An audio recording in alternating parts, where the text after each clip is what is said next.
So what would actually happen if oil hit $200 a barrel? It's a number that gets tossed around a lot. You hear it in geopolitical threats, you see it in models from big banks, but today, let's break down what that would really mean for the global economy, for entire countries, and yeah, for you and your wallet.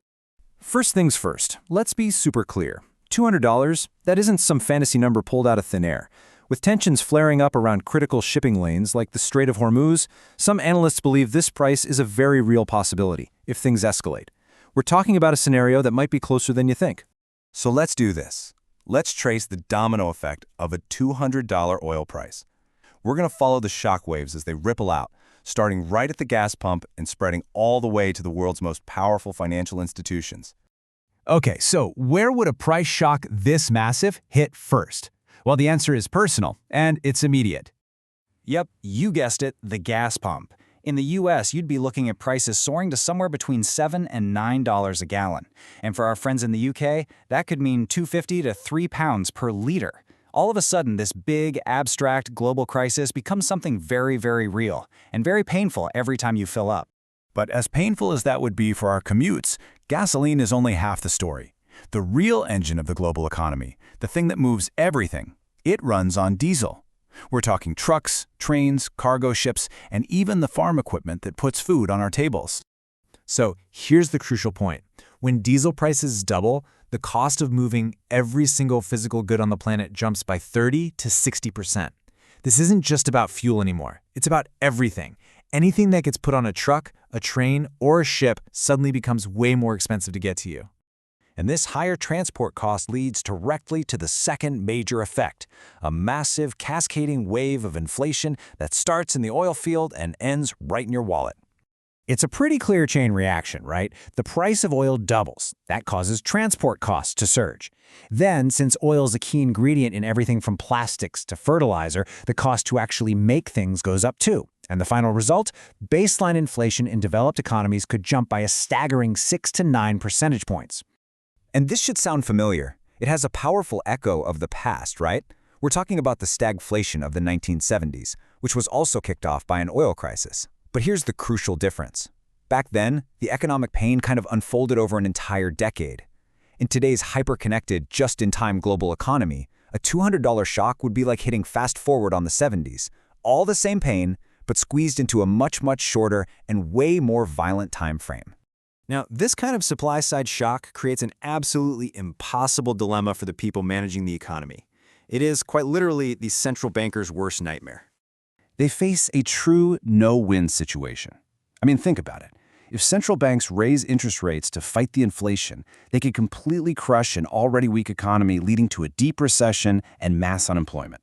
But if they cut rates to try and support growth, they risk letting that inflation spiral totally out of control. And that wage price spiral, it's not just some abstract theory. This is exactly the economic demon that was born in the 1970s, the one that Fed Chair Paul Volcker had to slay in the early 80s, and it took him 4 years and 2 brutal recessions to do it. The stakes of this choice are incredibly high. So, if this crisis hits, the pain would be nowhere near equal. A $200 oil shock would create a world of very clear geopolitical winners and losers. And the divisions are stark. The U.S., because it's a major energy producer itself, would be hurt but would likely survive. Russia, on the other hand, would see a massive windfall in revenue. But for energy-importing regions like Asia, it would be absolutely devastating. And for many nations in sub-Saharan Africa, we're talking a full-blown catastrophe, forcing an impossible choice between riots over unaffordable fuel or national bankruptcy from trying to subsidize it. This brings us to a final and really crucial concept. Normally, we think markets will just self-correct, right? But what happens when they can't? So the optimistic argument is something called demand destruction. The theory goes that a price of $200 a barrel is basically self-correcting. It gets so expensive that people simply stop buying as much. Demand collapses and prices fall back to earth. Sounds good, right?